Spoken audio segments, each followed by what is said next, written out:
Hi everyone, I'm Allie here with the Potomac Bead Company, and I'm going to show you a simple stitch called Diagonal Stitch. Some people will call it the Crisscross Stitch, and you can really use anything for this. You could use gemstones, you can use different shapes. There's really no rules. It's just going to be a little bit of a spacing issue, which you'll quickly figure out. When you wear them and when you look at them, they're really nice. They look like a lot more work goes into them than you really are doing. I'm going to do just a small section here so that way it stays on the screen, and put the clasps on either end so you can see how that is done. But I'm just going to make a small section, otherwise it gets too big and it actually doesn't fit on the screen when you're working with it. So what I'm going to do is I started already by using a piece of thread, and I'm working with a shorter piece of thread, but I'm also working with 2 needles. When you're doing this bracelet, if you don't want to have to tie on thread, you want to start with a wingspan's worth of thread. That'll get you enough thread to get pretty much the whole project completed depending on your wrist size. To start out, I'm starting out, and with this one here we've used a bead as our closure, and if you're doing a bead or if you're doing a button, it's going to start out usually with the loop end, and you're going to have to use enough seed beads to make the loop big enough to fit over your bead or over your button. I'm just going to use a simple lobster clasp just to show how you would do if you had a clasp that you were putting on. To start out, I'm going to put 2 beads onto 1 needle on the right side, and I've also put a needle on the left side, which I'm also going to put 2 beads on. So altogether it's 4 beads.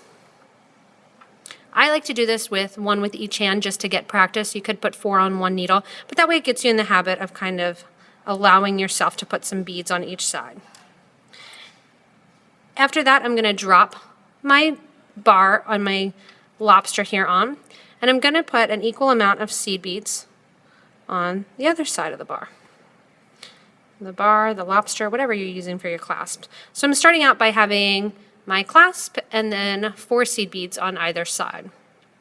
To start this bracelet, I am going to have 1 seed bead, or 1 of my 4mm crystals on each needle. I'm going to follow those with an 11/0 seed bead. Again, you can use any size. You could use 8/0 seed beads if you don't like the little ones. After I have a crystal and a seed bead on each needle, I'm going to let them drop down next to my clasp. For the next thing, I'm going to pick up 1 of my 8mm Swarovskis. 1 of my needles is going to be going from the right-hand side towards the left. The other one is going from the left towards the right, and they are crossing in the middle of the crystal. Sometimes you need to put the needle through the complete entire way before you can get the other needle on the other side. But with the Swarovskis, they have a big enough hole with a size 10 English beading needle that they'll go through. That is going to be the start of my bracelet. The pattern now is going to be quite simple, that it's going to be seed bead, 4mm crystal, seed bead on my right needle, and the same on the left. The seed bead, the crystal, the seed bead. I'm going to let them drop down next to the last 8mm crystal that I have crisscrossed through. And then I'm going to grab my next crystal here in the set, the 8/0 crystal. Again, 1 needle is going from right to left. The other one is going from left to right.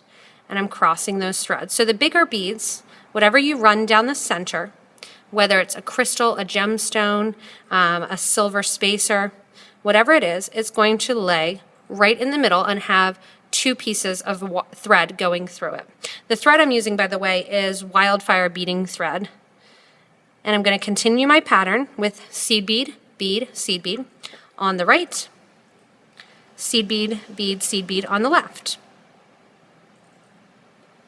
Let those drop down next to my crystal that I just put on.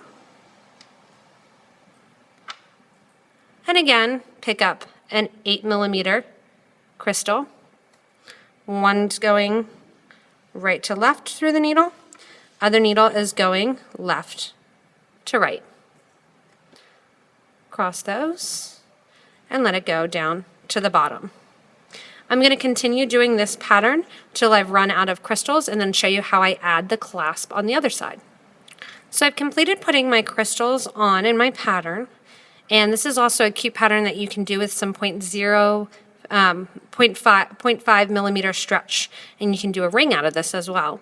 But with this one, I've finished here that I've gone through one of my 8mm beads. I'm putting on my seed beads and my crystals and my seed beads, and I'm going to get ready to put on the other side of my clasp. To do so, I'm going to repeat what I did on this side here. I'm going to add 3 seed beads on this side, go through my loop, and add 3 seed beads on the other side.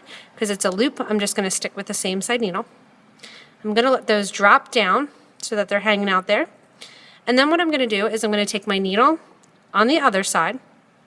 I'm going to run it back through in a circular fashion, those same seed beads, and going back through the crystals as well as the 8mm bead that was before it. What that's going to do is round it out so that my clasp is hanging right at the end. Because my loop is big, it's just kind of bouncing around there.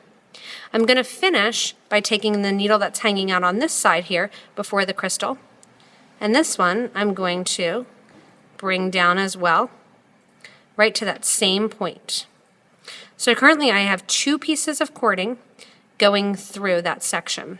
I'm going to pull this nice and tight, and just a simple, easy way to get rid of this thread is to tie it off here on the side. I'm going to tie it in a square knot, right over left, left over right. Give it a nice tight pull so that way my pull piece is nice and tight. If you want to, and you're not a gluer, you can thread back through a little bit, taking your needle and going back through and zigzagging back through some of your work that you've already done, just with your needle here. Or you can take a little dab of glue, glue it right there where that knot is, and then just burn or cut your extra little cording pieces.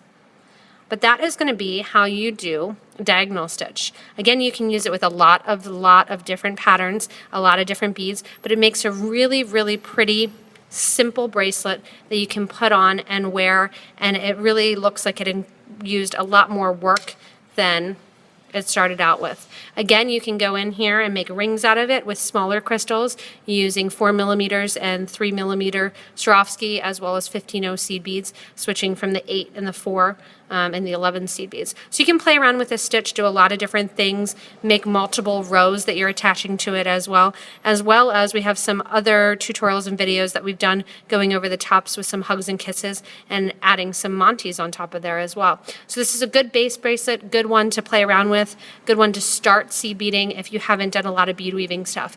And again, it's diagonal stitch. We teach it in all of our classes, or all of our stores as well, so if you need a little bit more help or you want to hang out with some other beaders, check out our schedules online for our different stores and locations, and hopefully you enjoy using up some beads and making this diagonal stitch project.